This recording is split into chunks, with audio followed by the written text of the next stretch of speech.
Selamat datang kembali di Setup and Solve. Saya Doni, Pre-Sales Engineer untuk produk Huawei Kit SME Network.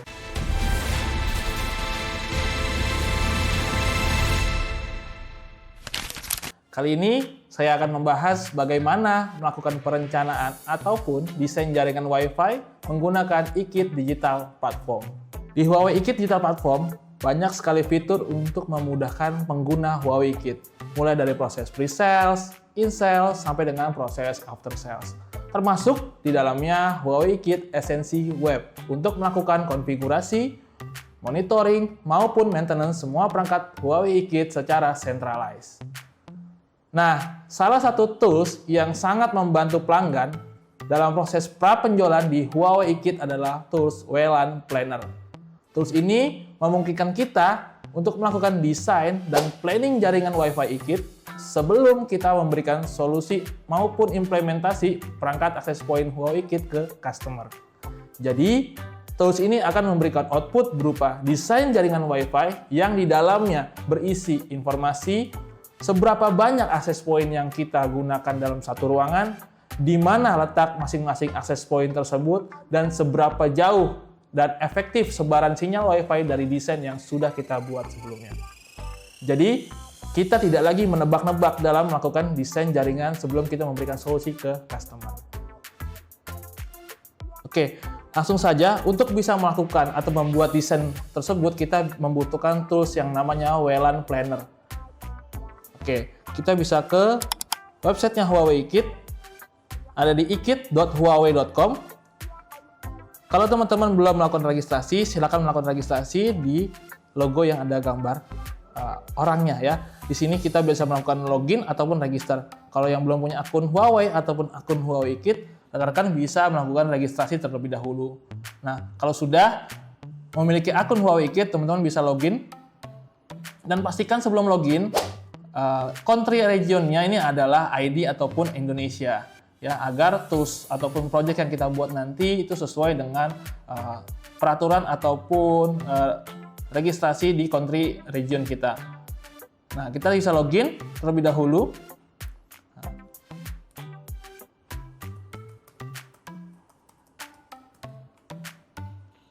Oke, setelah berhasil login, letak daripada tools ataupun digital tools yang ada di Huawei eKit Digital Platform, dia ada di menu service.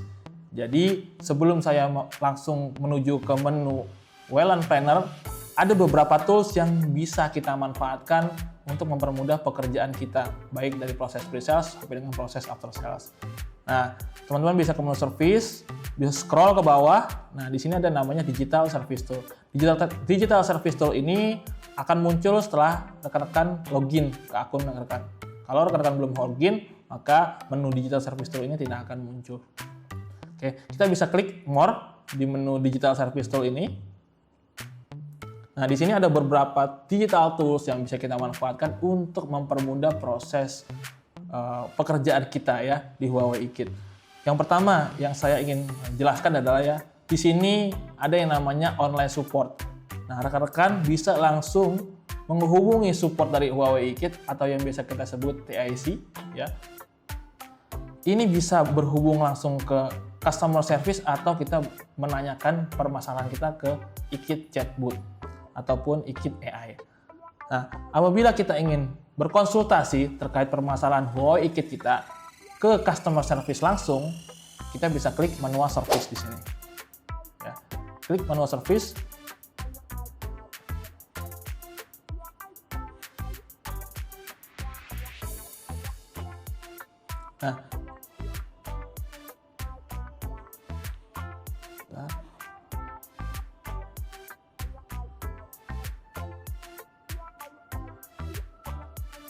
Nah, di sini ada pilihan do you have SR number, kita klik no.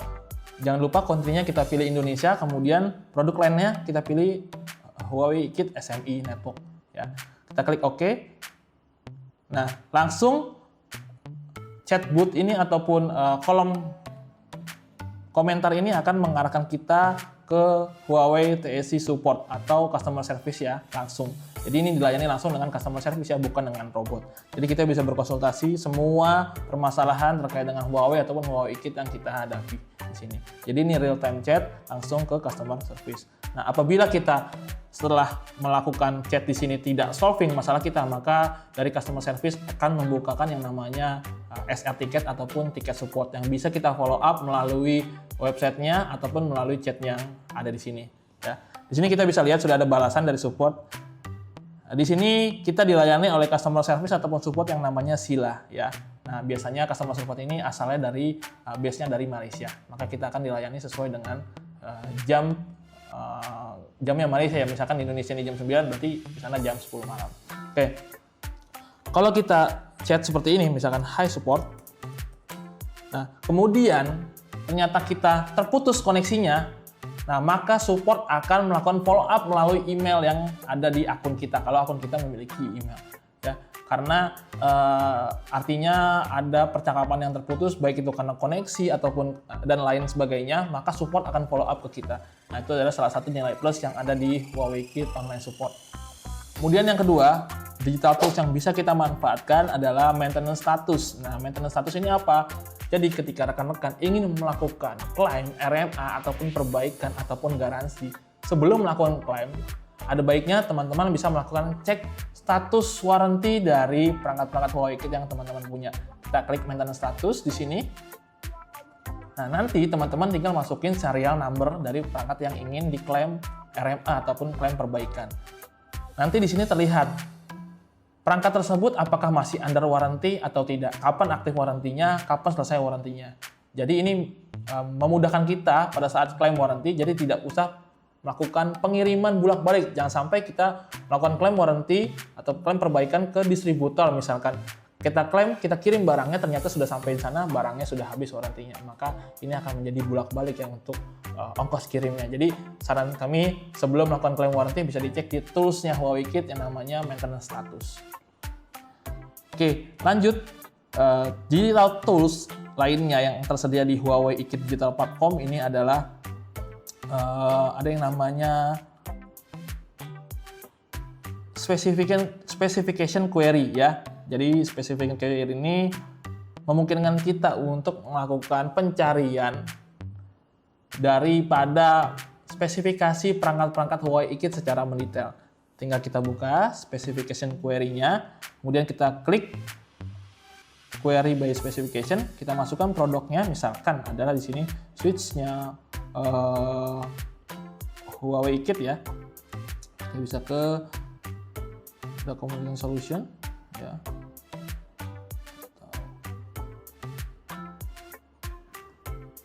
Nah, ini adalah Kit Engine ya, Kit Engine S310 misalkan, ini switch-nya Huawei Kit. Kita cek. Nah, dia akan memberikan informasi secara lengkap spesifikasi dari perangkat Huawei Kit tersebut ya. Jadi kita tidak perlu lagi buka datasheet satu persatu, buka tutup file. Kita tinggal buka di specification query untuk mencari spesifikasi dari perangkat Huawei Kit yang kita gunakan.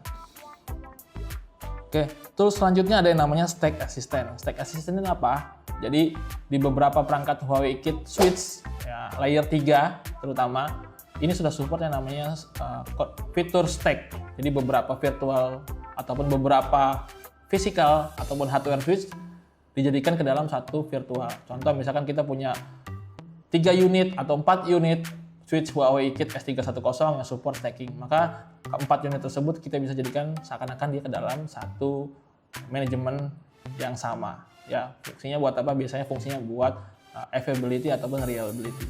Nah, di sini ada Stack Assistant. Fungsinya apa Stack Assistant di Digital Service Tool ini? Ya, fungsinya adalah untuk memberikan informasi.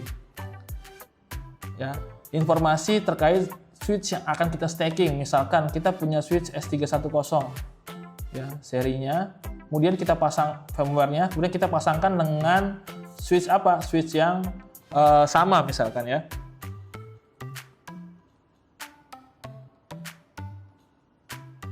Nah, nanti di sini setelah kita isi data terkait dengan switch yang akan kita gunakan dan juga cabling-nya, maka di sini akan memberikan informasi bagaimana melakukan konfigurasinya sampai dengan bagaimana cara mengkoneksikan kabel stackingnya. Ya, sangat lengkap di sini. Jadi ini akan sangat mempermudah para engineer untuk melakukan konfigurasi pada saat stacking switch. Oke, selanjutnya tools ataupun digital tools yang sangat berfungsi untuk mempermudah pekerjaan para pre-sales ataupun after sales engineer adalah SME Network WLAN Planner. Nah, ini yang akan saya bahas lebih detail pada sesi kali ini ya, SME Network WLAN Planner. Jadi SME Network WLAN Planner ini tadi ya, fungsinya adalah untuk memberikan desain jaringan Wi-Fi sebelum kita memberikan solusi kepada customer. Jadi solusi yang kita berikan ini bukan solusi tebak-tebakan, gitu ya. Jadi solusi yang sudah kita desain di toolsnya Huawei Kit, yakni WLAN Planner, ya. Oke, setelah kita klik menu WLAN Planner tadi, kita akan diarahkan ke halaman untuk melakukan WLAN Planner ataupun desain access point ataupun desain Wi-Fi. Ya, atau bahasa umumnya ini adalah desain heat map. Jadi kita bisa lihat nih kira-kira berapa access point yang kita butuhkan, di mana letaknya, dan juga seberapa besar sebaran dari masing-masing access point tersebut. Oke, kita tinggal klik Project Task ataupun kita klik yang di atas sini ya, menu running. Diklik, scroll ke bawah, kemudian diklik I have read and agree. Klik confirm. Nah, di sini ada beberapa isian yang harus kita isi sebelum kita menggunakan WLAN Planner Tools. Kita klik no di sini, Customer Network Data Info. Kita klik no. Kemudian di sini project name-nya kita bisa isi. Ikit content, misalkan contohnya aja ya. Kemudian juga di sini ada country region-nya, kita harus pilih Indonesia. Scroll ke bawah, kita klik I have read, dan ada dua di sini ya, term and condition-nya. Kemudian setelah itu kita klik confirm.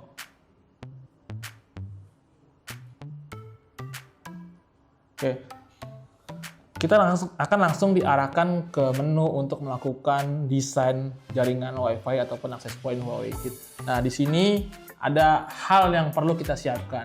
Apa itu hal yang perlu kita siapkan?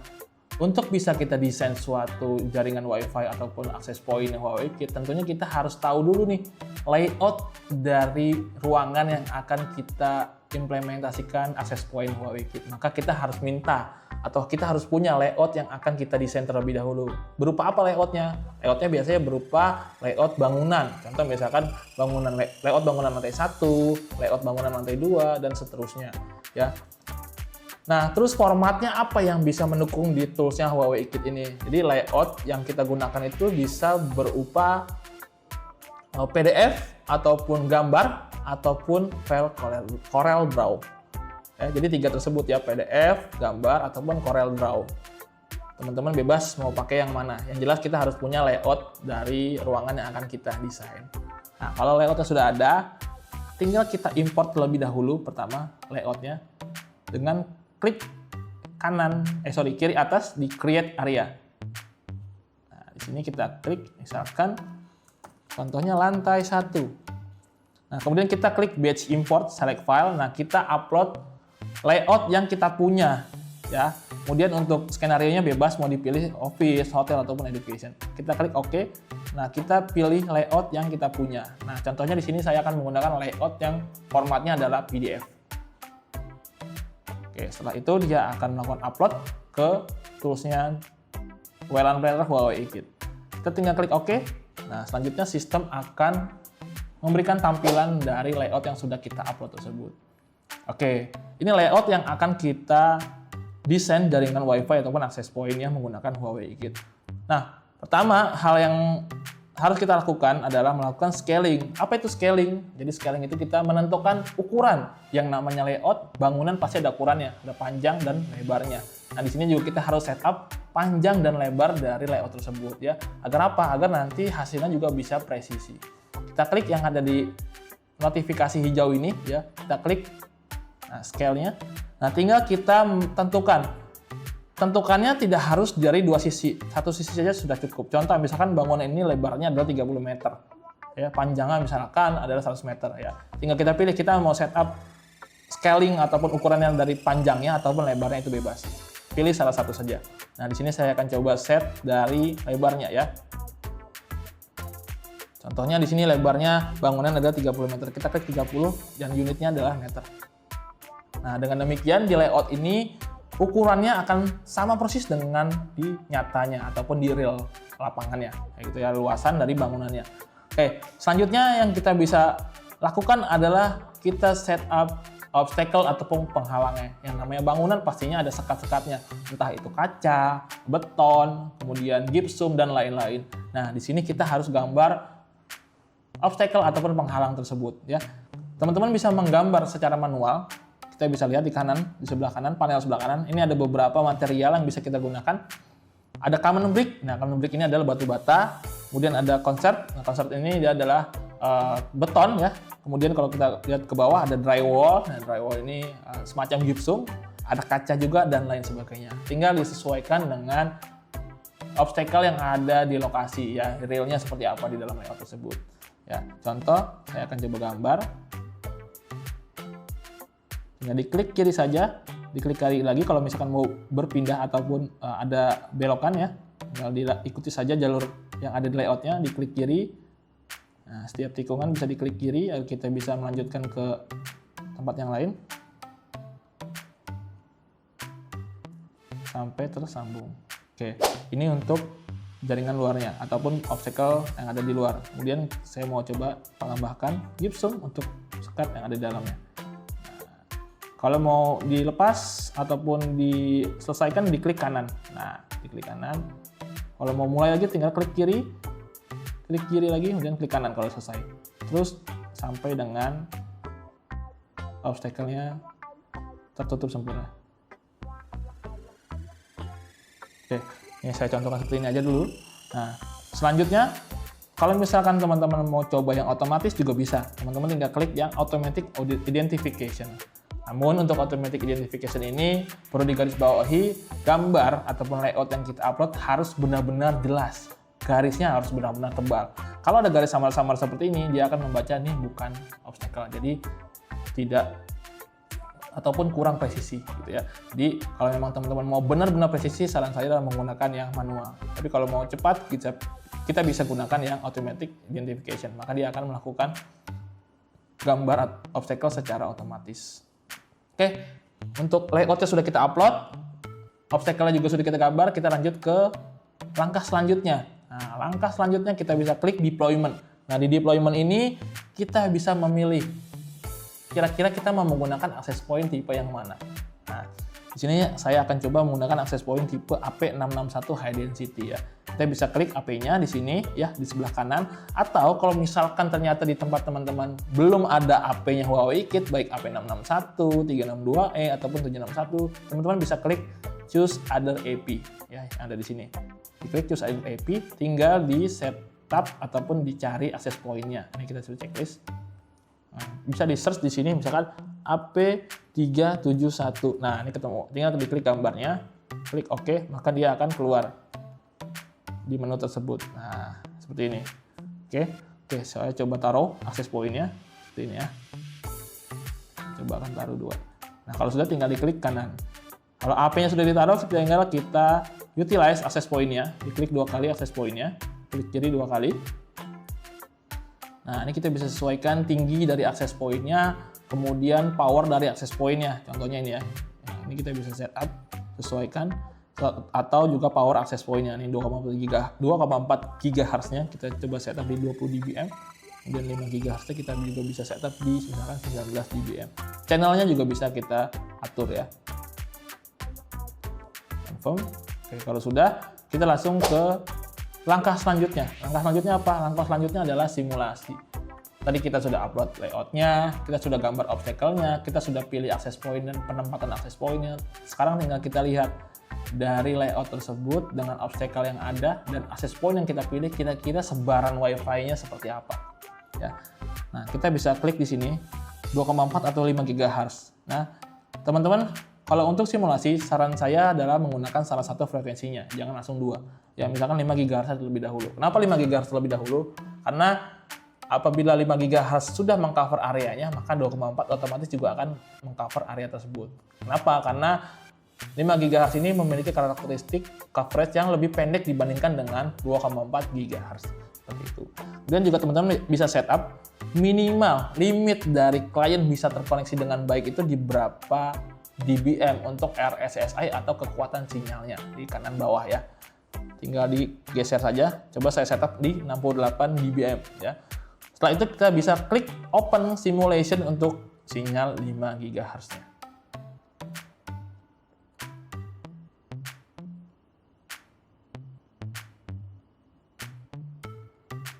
Oke, ini adalah simulasi dari dua akses point yang diletakkan di dalam satu layout dengan obstacle yang sedemikian rupa. Ya, coverage areanya adalah seperti ini. Nah, ini bisa kita jadikan sebagai pegangan kita pada saat kita melakukan desain proposal maupun desain POC ke customer. Jadi kita tidak lagi nebak-nebak untuk melakukan desain.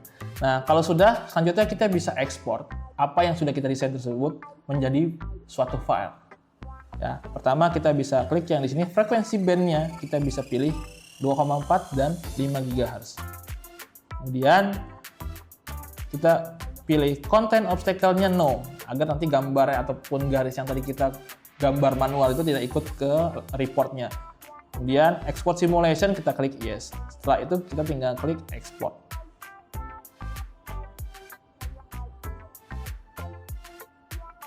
Nah, sistem akan melakukan ekspor dari apa yang sudah kita desain tadi.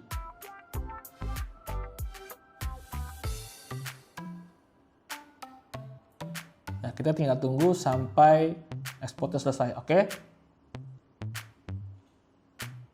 Nah, ekspornya sudah selesai. Nah, untuk hasilnya teman-teman bisa lihat di file ataupun folder download. Nah, nanti juga akan saya sertakan contoh dari hasilnya di akhir video, ya, screenshot hasil dari simulasinya di akhir video.